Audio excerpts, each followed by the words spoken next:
সকলকে আমার আনন্দিত জয় করুন। আজ আমাদের বাড়িতে প্রার্থনার পরে ঘটে যাওয়া এক মায়ের সাথে কথা নিয়ে আলোচনা করব। প্রতিদিন যথারীতি সন্ধ্যা প্রার্থনার পরে আমরা প্রসাদ বিতরণ করি। তারপর সবার সাথে ভালো-মন্দ কিছু খোঁজখবর নেই। তারপর সবাইকে বিদায় জানাই আমরা যে যার মতো কাজে চলে যাই। আবার কেউ হয়তোবা অফিস থেকে আসে, কেউ টিউশন থেকে আসে। যে যেখান থেকেই আসুক না কেন, আমাদের বাড়িতে আশেপাশে অনেক সৎসঙ্গী দাদা ও মায়েরা প্রার্থনা করতে আসে। পরমপিতার আশিসে খুব ভালোই লাগে। সবাই মিলে যখন একসাথে আমরা প্রার্থনায় বসি, মনটা অনেক বড় হয়। তো যথারীতি সেদিনও প্রার্থনা করলাম। প্রার্থনার পর উঠলাম, সবাইকে প্রসাদ বিতরণ করলাম। অনেকে চলেও যাচ্ছে। অনেকে কুশল বিনিময়ও করছে। এমন সময় একটি মা দেখি মুখ কালো করে বসে আছে। তা আমরা জিজ্ঞেস করলাম, "আপনার মন খারাপ কেন? কেন বসে আছেন মুখ কালো করে?" তো মাটি দুশ্চিন্তার সুরে বলল, "আমি তো বাড়িতে থাকি না। ছেলেমেয়ে দুটো নিয়ে অনেক টেনশন।" তারপর আমি জিজ্ঞেস করলাম, "কিসের টেনশন?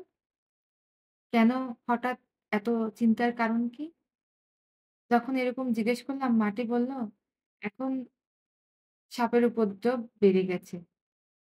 বর্ষাকাল সেজন্য।" আমি বললাম, "হ্যাঁ, বেড়ে গেছে। তো কি হয়েছে?" তারপর মাটি বলল যে, "না, এখন নাকি নতুন একটা সাপ বেরিয়েছে। কি জানি নাম? Russell viper. যেটা কামড় দিলে নাকি মানুষ আর বাঁচে না।" তখন এক লহমায় আমি বললাম, "তা আমাদের তো গুরুর বিজনাম আছে, আছে না?" তখন মাটি আসলেই সত্যি টেনশনে পড়ে গেল। মাটি চিন্তায় বসলো যে, "হ্যাঁ, গুরুদেব নিয়েছিল। হ্যাঁ, হ্যাঁ, হ্যাঁ, অন্য গুরুদেবের মতো আমাদেরও বিজনাম।" তখন আমি বললাম যে, "তুমি আর যত বিপদ-আপদে আসুক না কেন, তুমি তোমার সেই গুরুদেবের নিজ নামটি জপ করবে এবং মনে বিশ্বাসের সহিত জপ করবে। যতই ঝড়-ঝঞ্ঝা আসুক তোমার জীবনে, কিছুই হবে না। এইবার পরম দয়াল আমাদেরকে এমন নাম দিয়েছেন, যে নামের দ্বারা তুমি অসম্ভবও সম্ভব করতে পারো।" তখন মাটির সাথে আমার আরো কিছুক্ষণ কথা হলো যে, পরমপিতার প্রতি বিশ্বাস রাখতে হয়। তুমি যদি সারাদিন না, তুমি যদি কয়েকদিনও না আসো তোমার বাড়িতে, তোমার ছেলেমেয়ের কিচ্ছু হবে না। কেননা পরম পিতা আছে তাদের সাথে। তাদের সাথে ঠাকুরের দেওয়া সেই নাম আছে। আর তুমি তোমার ঠাকুরকে যখন স্মরণ করে বলবে যে, "হে পরমপিতা, আমি তো চাকরিতে যাচ্ছি, তুমি আমার ছেলেমেয়েদেরকে দেখো।" তখন ঠিক ঠাকুর তোমার ছেলেমেয়েদেরকে দেখিয়ে রাখবে। আসলে আমাদের প্রতি প্রত্যেকের বিশ্বাসের জায়গাটা সেইখানে নেই। আমরা আসলে বিশ্বাস করতে পারি না। ঠাকুর পুণ্যপুঁথিতেও বলেছেন এবং সত্য অনুসরণও বলেছেন যে, "বিশ্বাস, বিশ্বাস, বিশ্বাস, দৃঢ় বিশ্বাস চাই।"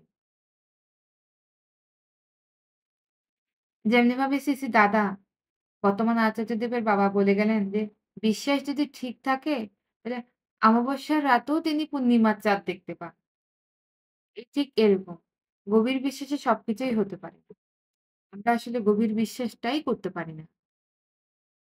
আমাদের মনে সন্দেহ জাগে যে কাজটা কি আদৌ হবে কি হবে না। না, পরমপিতার প্রতি বিশ্বাসটা রাখতে হবে এইরূপ যে আমি আমার ঠাকুরকে বলেছি আমার এই কাজ হবেই তো হবে। ২ দিন আগে বা ২ দিন পরে।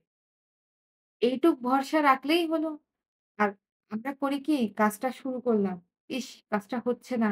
মনে হয় আর হবে না। যখনই আমার মনে কোনো সন্দেহ দানা বাঁধে, তখনই কিন্তু আমাদের সবকিছু বেঁকে যায়।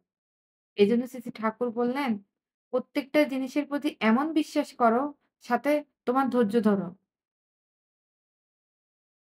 বিপদকে ফাঁকি দিয়ে সৌভাগ্য লক্ষ্মী আসবে তখনই, যখন অহংকার, অধৈর্য না থাকবে।"